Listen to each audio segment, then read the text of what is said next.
G'day C3 parents and welcome back. I'm your host Karin Pito. We are on a journey and a conversation about how, where, what and when to talk to our children about race. This is our fourth installment, hopefully not the last installment, because I do believe that this conversation needs to continue growing and going, and as we grow and as I grow as a person, hopefully this will grow into an absolutely beautiful data bank and place where you can come and get more information. Today we are going to talk about how. How do I handle these race conversations? And I can already see a lot of us feeling a bit overwhelmed. It's a lot of information and it is a difficult conversation. The reality is we're going to have this conversation. We have to have this conversation with our kids. But how do we handle this? How do I manage race conversations with my kids? So let's dive right in. So every now and again, our kids have a habit of asking questions that makes us extremely uncomfortable.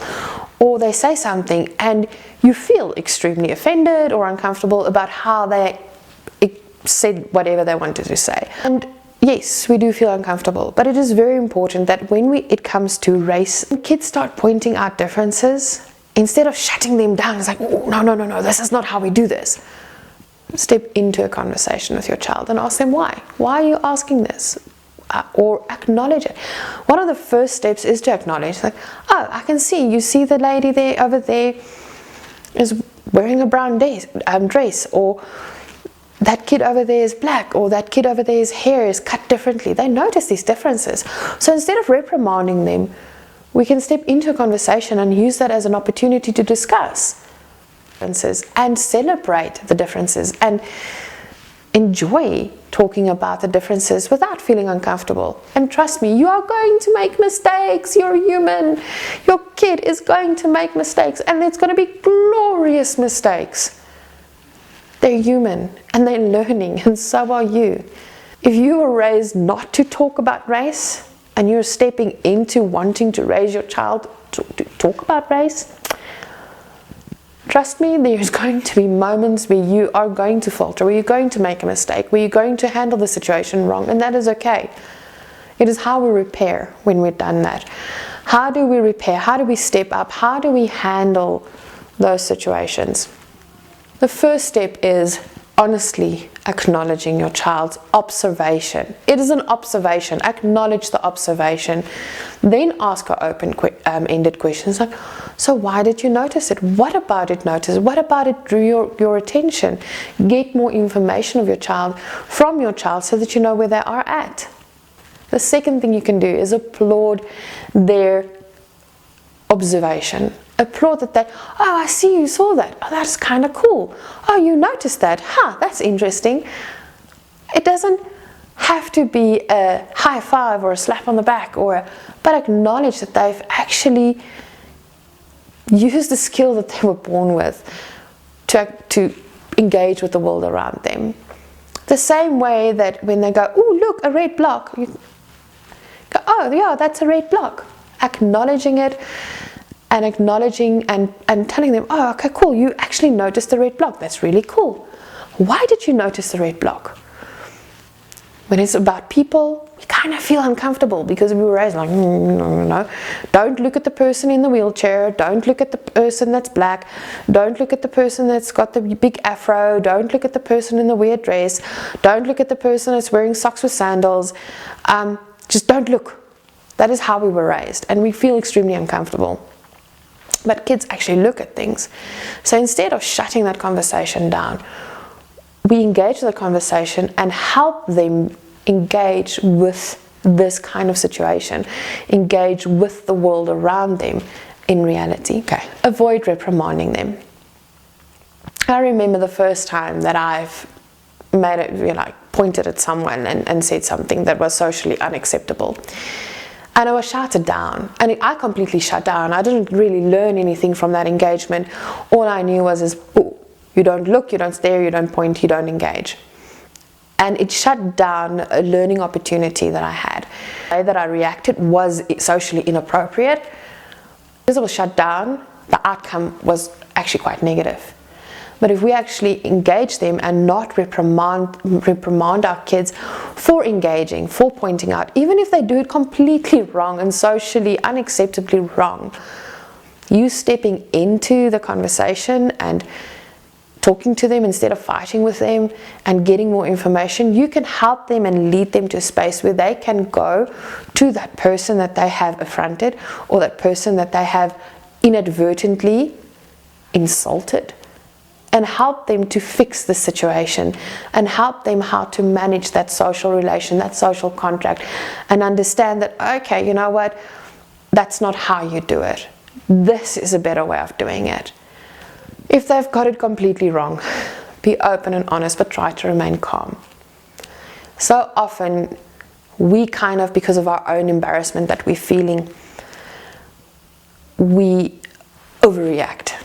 And then we have this, oh no, how dare you, and off we go kind of situation with our kids, like, out the room, sorry.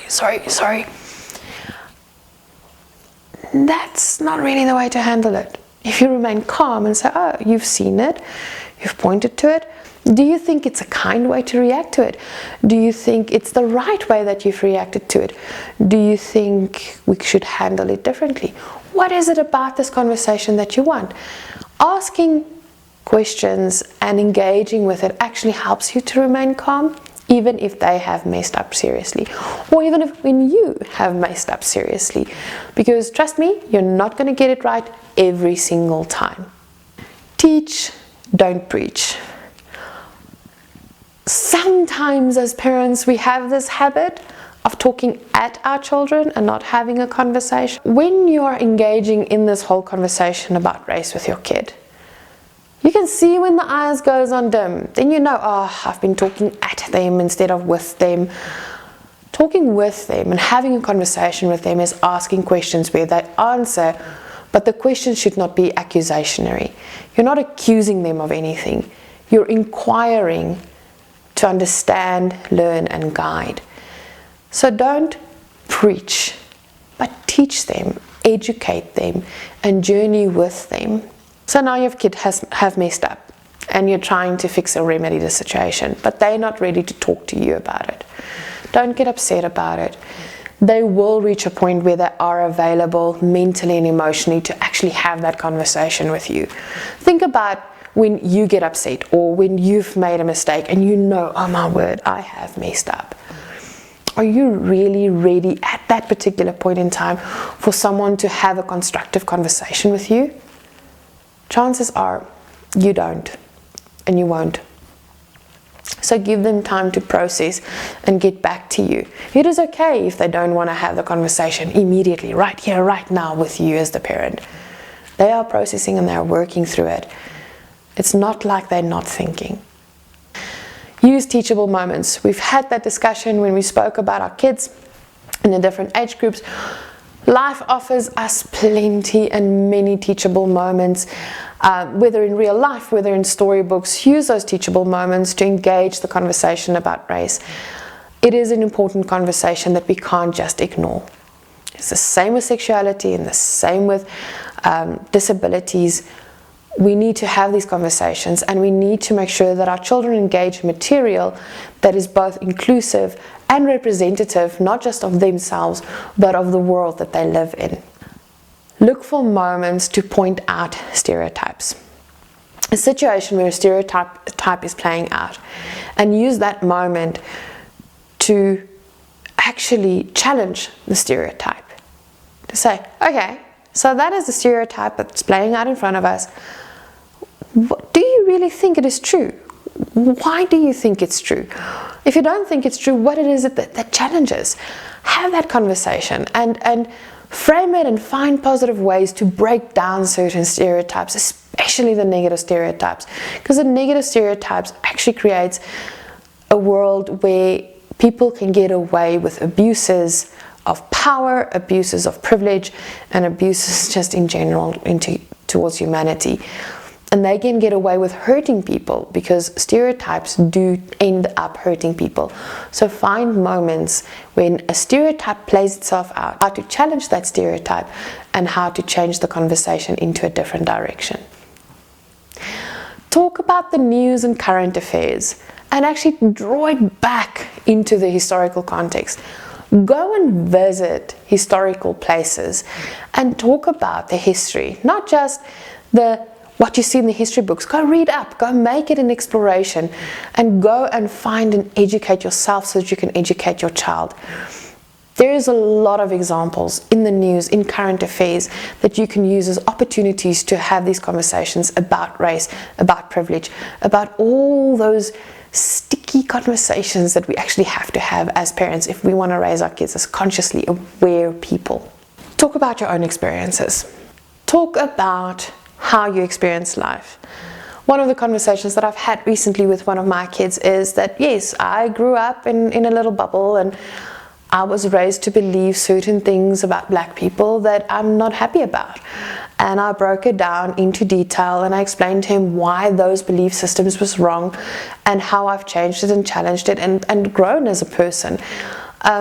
That is my life experience, and I keep on explaining to them as well that my life experience is definitely not the same as a person of color. And when we spend time with our black friends and you know, having social situations, they hear us talk about these things, and they hear how we sit and we listen and we learn so that we can share, because I can obviously not share the life experience of from a personal perspective of a person of color. I can't. I didn't live that life. I didn't have the same obstacles. I didn't have the same challenges. It would be presumptuous of me to try and speak for the black people and their experience. But it's important that we talk about our own personal experiences with our kids so they can understand what is the hurdles and obstacles that we, probably being raised colorblind, had to face, and how we can change that and how we can change the conversation. The most important one: take situations of discrimination seriously. And racism.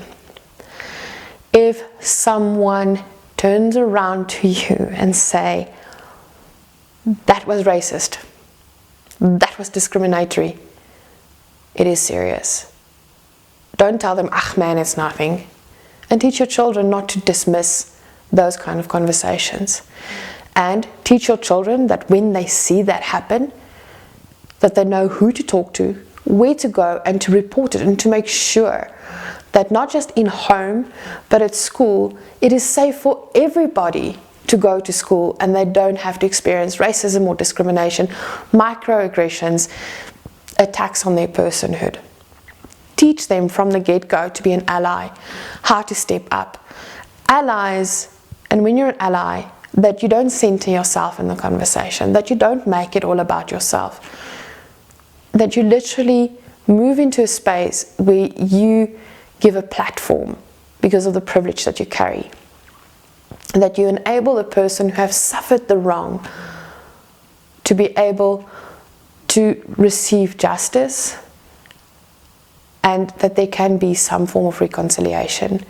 If you get called out for being racist or for being discriminatory, instead of going on the defense, one of the biggest and best things that you can do is sit down, keep quiet, open your ears and listen and learn. And we need to teach our children to sit down, keep quiet, open their ears and listen and learn. And that is where we're going to end today. Have an absolutely gorgeous day. Comment down below. What did I miss? What else would you like to add? How do you talk to your children about race? Has this been very uncomfortable? Let me know. I would love to hear your thoughts. If you have any questions, you can email us at info@c3parenting.com. You can find our social links down in the description down below. Hit that like button, subscribe, ring that bell so that you get notifications when we upload new videos. Up here is our playlist for having conversations about racism or race, and down here anyway is our playlist for Parenting 101. We love to journey with you. Have an absolutely beautiful day, and we'll see you next time.